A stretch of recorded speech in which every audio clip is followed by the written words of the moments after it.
Hi health partners, எல்லாருக்கும் வணக்கம். நம்ம சேனல்ல HbA1c பத்தி நம்ம போட்டிருந்த அந்த வீடியோ நல்ல வரவேற்பு. அதை பார்த்த சில ஃப்ரெண்ட்ஸ் என்கிட்ட கேட்டது, இதே மாதிரி தைராய்டுக்கு ஒரு வீடியோ ரெடி பண்ணி போட்டா நல்லா இருக்கும். அதோட முயற்சியா தான் இந்த வீடியோ. ஃப்ரெண்ட்ஸ் இதை பத்தி ரொம்ப நாளா கேட்டுக்கிட்டு இருந்தாலும் லேப்ல இருக்கனால எனக்கே அதுல பத்தி ஒரு ஐடியா வந்துச்சு. எப்போனா, ஒரு நாளைக்கு HbA1c பாக்குறதுக்கு எவ்வளவு பேஷண்ட் வர்றாங்க அதே அளவுக்கு ஈக்குவலா தைராய்டு பேஷண்ட்டும் வர்றாங்க. அப்ப நம்ம இதை எப்படி எடுத்துக்கலாம்னா, தைராய்டு அளவுக்கு HbA1c இருக்கா, இல்ல HbA1c அளவுக்கு தைராய்டு ப்ரிவலண்டா இருக்கா அப்படிங்கறது ஒரு டவுட். இன்னும் ப்ரிசைஸா சொல்லணும்னா, இந்தியால 10.1% பேருக்கு தைராய்டு, அதாவது 10ல ஒருத்தருக்கு தைராய்டு இருக்கு. அதுவும் ஹைப்போதைராய்டிசம். லேட்டஸ்ட் எஸ்டிமேட் படி 42 மில்லியன், அதாவது 4.2 கோடி இந்தியர்களுக்கு தைராய்டு இருக்கு. சரி, தைராய்டுனா என்ன? நம்ம கழுத்துக்கு கீழே ஒரு பட்டாம்பூச்சி ஷேப்ல இருக்க ஒரு கிளாண்ட். இது என்ன பண்ணும்னா, மேஜரா 3 ஹார்மோன் ப்ரொடியூஸ் பண்ணும். இப்போ நம்ம தைராய்டு பத்தி பாக்குறதுனால 2 ஹார்மோன் T3 T4 இந்த 2 ஹார்மோனை அது உற்பத்தி செய்யுது. இந்த 2 ஹார்மோனும் உங்க உடம்புலோட மெட்டபாலிசம், வளர்சிதை மாற்றம், உங்களோட இதய துடிப்பு, உங்களோட மூளையோட சில செயல்பாடு, உங்க உடம்போட உஷ்ணம், இது எல்லாத்தையும் பண்ற வேலையை தான் இந்த 2 ஹார்மோனும் பண்ண போகுது. அப்படி ப்ரொடியூஸ் ஆகுற அந்த T3யும் T4ம் உங்க உடம்புல ஒரு அளவுக்கு தான் இருக்கு. குறையவும் கூடாது, கூடவும் கூடாது. இப்பெல்லாம் குறையுதோ இப்பெல்லாம் கூடுதோ அதைத்தான் தைராய்டு டிசீஸ்ன்னு சொல்றோம். தைராய்டு இருக்க எல்லாருமே இந்த T3 T4 அடிக்கடி உங்க ரிப்போர்ட்ஸ்ல பார்த்துருப்பீங்க. இது இல்லாம TSHன்னு ஒண்ணு பார்ப்பீங்க. இதோட வேலை என்னன்னா, உங்களுக்கு உடம்புக்கு T3யும் T4ம் எவ்வளவு தேவைங்கிறத மூளைக்கு சொல்லி அதை ப்ரொடியூஸ் பண்ண வைக்கிற வேலையை செய்யறதா இந்த TSH. இது ரெண்டுமே இன்டைரக்ட்லி ப்ரொபோஷனல். TSH கூட இருந்தா T3 T4 லோவா இருக்கும், TSH லோவா இருந்தா T3 T4 ஹையா இருக்கும். எப்பெல்லாம் உங்களுக்கு T3 T4 லோவா இருக்கோ நீங்க ஹைப்போதைராய்டு, எப்பெல்லாம் ஹையா இருக்கோ அப்ப ஹைப்பர் தைராய்டிசம். அவ்வளவுதான். சிம்பிளா இதை புரிஞ்சுக்கிட்டீங்கன்னா போதும். ஹைப்போதைராய்டிசம் அதாவது T3 T4 கம்மியாகவும் TSH அதிகமாகவும் யாருக்கெல்லாம் இருக்கோ அவங்க எல்லாத்துக்குமே வெயிட் கெயின் கண்டிப்பா நடக்கும். அதே இது ஆப்போசிட்டா இருந்துச்சுன்னா வெயிட் லாஸ் ஆகும். அதை நல்லா மனசுல வச்சு. இது இல்லாம ஹைப்போதைராய்டு இருக்கவங்களுக்கு மேஜரான ப்ராப்ளம் ஸ்கின் இஷ்யூஸ் வரும், ஹேர் ஃபால் இருக்கும். இதுதான் மோஸ்ட்லி இந்தியாவில ப்ரிவலண்டா இருக்குது. தைராய்டு இருக்க எல்லாருமே இதை ஃபீல் பண்ணிருப்பீங்க. எப்பெல்லாம் அது நார்மல் ஆகுதோ இதெல்லாம் ரெடியூஸ் ஆகும்.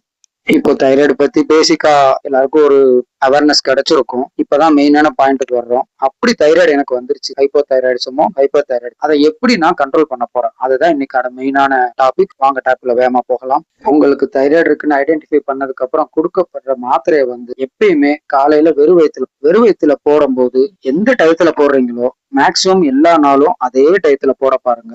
ஏன்னா இது ஹார்மோன் சம்பந்தப்பட்டது. டாக்டரோட அட்வைஸ் இல்லாம டோஸை குறைக்கவோ கூட்டவோ மாத்திரையை ஸ்டாப் பண்ணவோ தயவு செய்து செய்யாதீங்க.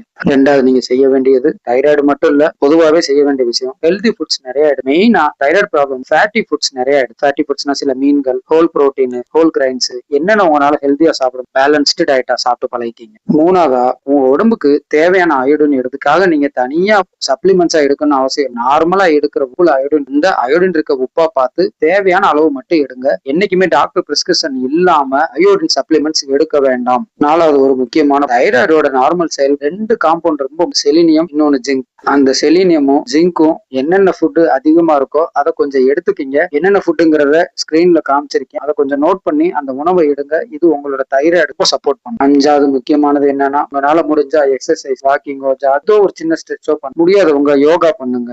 ஆறாவது, 7 to 8 மணி நேரம் தூக்கம் கண்டிப்பா வேணும். எப்படியாவது நீங்க டெய்லி பண்ணிருங்க. இது இல்லாம ஸ்ட்ரெஸ் இல்லாம பாத்து, ஏன்னா ஸ்ட்ரெஸ் டைரக்டா தைராய்டு. சோ ஸ்ட்ரெஸ் இல்லாம ரிலீஃபா இருந்தீங்கனாலே தைராய்டோட மாத்திரையோட டோஸை குறைச்சு உங்களோட நார்மல் லைஃபுக்கு திரும்பலாம். இது இல்லாம ப்ராசஸ்டு ஃபுட்டு, ரொம்ப சுகர் அதிகமா இருக்க ஃபுட்டு, இந்த கேண்டு ட்ரிங்க்ஸ், கேண்டு ஃபுட்டு, இது எல்லாத்தையுமே மேக்ஸிமம் அவாய்ட் பண்ணுங்க. ஏன்னா இது எல்லாமே உங்க தைராய்டை டைரக்டா போய் அஃபெக்ட் பண்ணும். ஆல்கஹால் எடுக்கிறவங்க அதை நிப்பாட்டினா ரொம்ப நல்லது, இல்லைனாலும் குறைச்சிக்கிங்க. ஸ்மோக்கிங் எப்பயுமே தைராய்டுக்கு ஆகாது, அதையும் அவாய்ட் பண்ணணும்.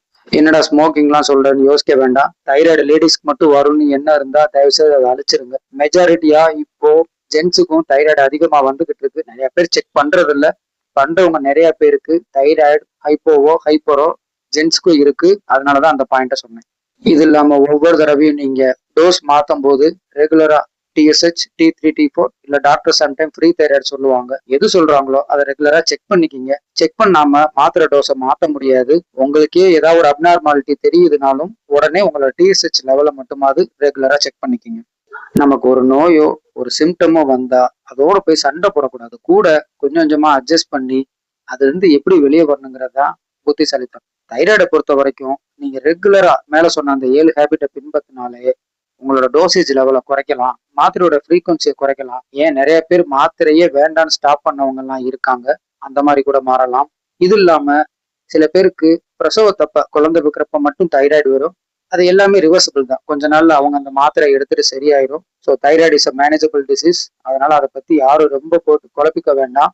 இந்த வீடியோ பிடிச்சிருந்துச்சுன்னா உங்க ஃப்ரெண்ட்ஸுக்கு ஷேர் பண்ணுங்க, லைக் பண்ணுங்க, சப்ஸ்கிரைப் பண்ணுங்க. எதுவும் டவுட்ஸ் இருந்தாலோ குறை இருந்தாலோ கமெண்ட்ல சொல்லுங்க. Thank you very much. இது மாதிரி இன்னொரு வீடியோல சந்திப்போம். Thank you health partners.